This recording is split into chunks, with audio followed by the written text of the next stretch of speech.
नमस्कार मंडळी, मी स्वागत करतो तुमचं कोकणातून, माझ्या मालगुंड गावातून.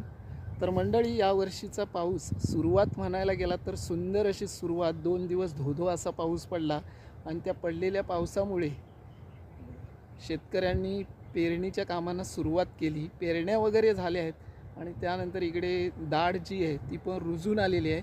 पण पावसाचं नवीन नाटक सुरू झालेलं आहे आणि गेले 2 आठवडे पावसाचा पत्ता नाही. कडकडीत असं लख्ख ऊन पडतं आहे. त्याच्यामुळे जी रोपं रुजून आलेत त्यांना कुठेतरी पाण्याचा दिलासा हवा आहे, तो मिळत नाही आहे आणि अशी परिस्थिती कोकणात आहे. तर तुम्हाला दाखवतो काय कडाक्याचं ऊन पडलं आहे. आता वाजलेत जवळजवळ 4 वाजलेत तरी देखील ऊन बघा काय आहे. असं वाटत नाही की जून महिना आला आहे, मे महिन्याचं चालू आहे असं वाटतं आहे.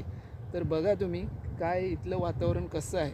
पाऊसचे दिवस आहेत पण पाऊस गेला कुणीकडे असा प्रश्न इथल्या शेतकऱ्यांना पडतोय. खरं पावसाची गरज आहे. जर पाऊस पडला तर दाढी वाढतील, त्या पिकाला चांगलं पाणी भेटेल, त्याची वाढ जोमाने होईल आणि त्यानंतर शेतीच्या लावणीच्या कामांना सुरुवात करता येईल.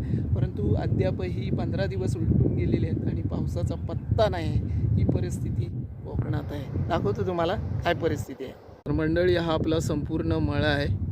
तुम्ही बघू शकता इकडे गणपतीपुळे आणि हा आपला संपूर्ण मळा आहे. इकडे आमच्या इकडचे शेतकरी आहेत, ते शेती करतात पावसाळ्यामध्ये आणि आपले हे 2 दाडशे आहेत, हा एक आणि तो दुसरा तिथे वरती.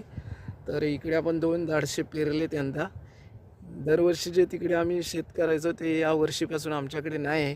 तर त्या शेताला आम्ही नक्कीच मिस करू, पण यावर्षी शेत कमी असणार आहे आपल्याकडे.